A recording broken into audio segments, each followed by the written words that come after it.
Anem a veure en aquest vídeo una de les aplicacions de la derivada més comunes, que és trobar màxims mínims i el creixement i decreixement d'una funció. Anem a posar un exemple fàcil, un polinomi. En aquest cas posarem un polinomi de segon grau, la funció x al quadrat més 4x més 10. Aleshores, sempre que ens demanin màxims o mínims o creixement i decreixement, el procediment a seguir és el mateix. El primer pas, anem a trobar la derivada de la funció. En aquest cas, la derivada d'un polinomi, si seguim la norma de que passem l'exponent al davant i la x ens queda elevada a un número menys, la derivada d'aquí ens donaria 2x més 4. Un cop tenim la derivada feta, el que fem és igualar a 0 la funció i resoldre l'equació que ens quedi. En aquest cas ens queda una equació de primer grau, per tant, passem les x a un cantó, els números a l'altre, i si resolem, ens queda menys 4 partit per 2, que això seria igual a menys 2. Aquest resultat que ens ha donat, això és un possible màxim o mínim. Com ho fem? Anem a col·locar una recta numèrica. Al principi ens situem al menys infinit, aquí al final ens situem a l'infinit i aquí ens situem la solució que ens ha donat, que en el nostre cas és un menys 2. Què farem a partir d'ara? Hem de buscar un número que estigui entre el menys infinit i el menys 2, és a dir, en aquest interval, un número que podria ser el menys 3, i anem a buscar un número que estigui en aquest altre interval, és a dir, entre el menys 2 i l'infinit, que en aquest cas pot ser el 0. Podria ser qualsevol número, però si agafem el 0 sempre és el més fàcil de trobar. Què farem amb aquests números? El que farem és substituir-los a la derivada, és a dir, buscarem la derivada de menys 3 i buscarem la derivada de 0. El que volem, la finalitat d'això és veure si la derivada ens dona positiva o negativa. Si la derivada ens dona positiva, vol dir que en aquell interval, en aquell tram, la funció és creixent. Si ens dona negatiu, vol dir que en aquell tram la funció és decreixent. En aquest cas, en el menys 3, si substituïm la x per menys 3, ens donaria menys 6 més 4, és a dir, menys 2, que en definitiva és negatiu. Si ho fem per 0, seria 2 per 0 més 4, ens donaria 4, que en aquest cas és positiu. Què vol dir? Que en el tros del 0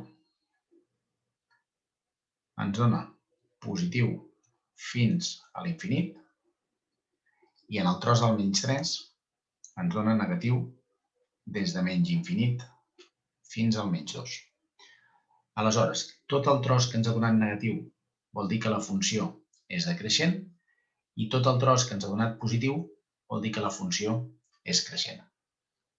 Per tant, per deducció, deduïm que el menys 2, en aquest cas, és un mínim, ja que des de menys infinit fins a menys 2, que això ho podríem escriure en forma d'interval, és a dir, de menys infinit a menys 2, la funció és decreixent, i de menys 2 a infinit positiu, com que ens ha donat positiu, la funció és creixent.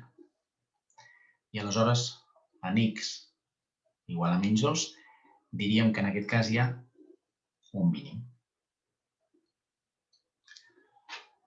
Anem a veure un altre exemple amb una funció de tercer grau que quan la derivem ens quedarà un grau menys, per tant ens quedarà una funció de segon grau. La funció seria x a la 3 menys 3x a la 2 menys 9x més 5. A partir d'aquí, seguim els mateixos passos d'abans, és a dir, anem a fer la derivada de la funció. La derivada en aquest cas seria 3x al quadrat menys 6x menys 9. La derivada de 5 és 0, ja no ens importa. Aquesta funció derivada la igualem a 0. En aquest cas ens queda una equació de segon grau. Aquesta equació de segon grau la podem resoldre amb la fórmula. Podríem treure factor comú de 3 per intentar que ens quedi una funció una mica més petita, una mica més reduïda. Ens quedaria x al quadrat menys 2x menys 3 igual a 0. Si anem a fer la fórmula de l'equació de segon grau, això ens donaria menys b, és a dir, menys 2 seria 2, més menys arrel de b al quadrat, que ens quedaria 4, menys 4 per a, és a dir, per 1 per c, per menys 3, partit tot per 2a, és a dir, 2 per 1. Si seguim calculant l'equació aquesta, ens donaria 2 més menys arrel de 4 més 12 partit per 2. Si calculem el 4 més 12 ens dona 16 i si fem ja l'arrel quadrada de 16 ens dona 4.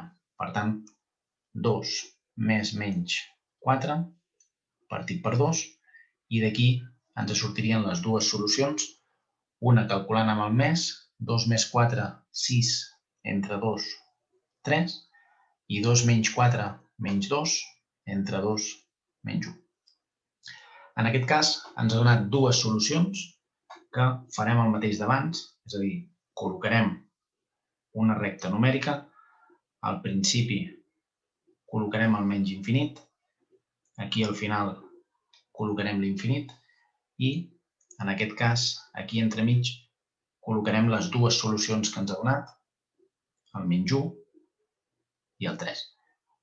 Aquests dos números seran, en principi, els possibles màxims o mínims d'aquesta funció. Què hem de fer aquí?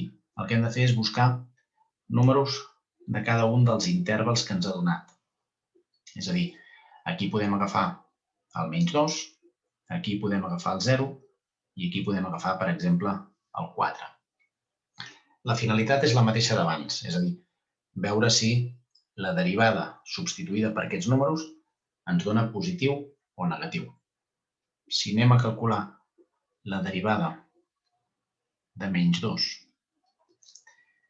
la derivada de 0 i la derivada de 4, anem a substituir, en aquest cas, 3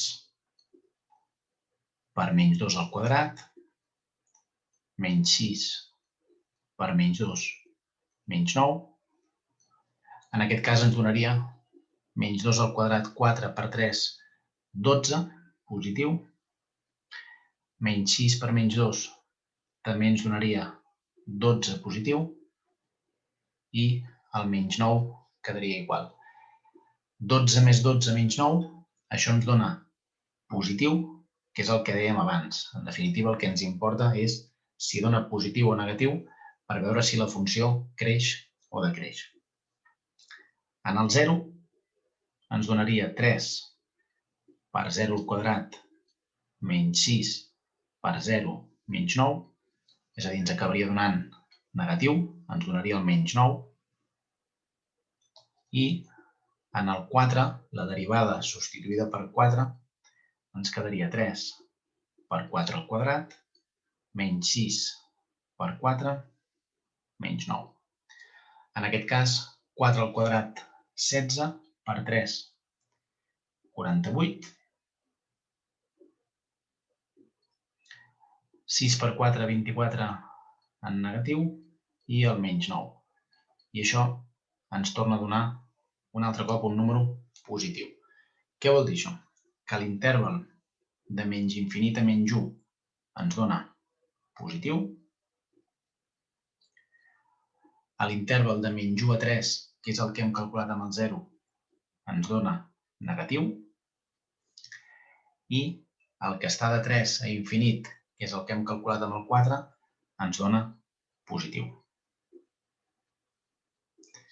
Per tant, igual que hem dit abans, els intervals que són positius vol dir que la funció creix, els intervals negatius vol dir que la funció decreix i, per tant, aquí podem deduir que de menys infinit fins a menys 1 i, en aquest cas, hi ha un altre interval positiu de 3 a l'infinit, la funció és creixent. I l'interval que ens ha quedat al mig, de menys 1 fins al 3, la funció, com que ens ha donat negativa, la funció és decreixent.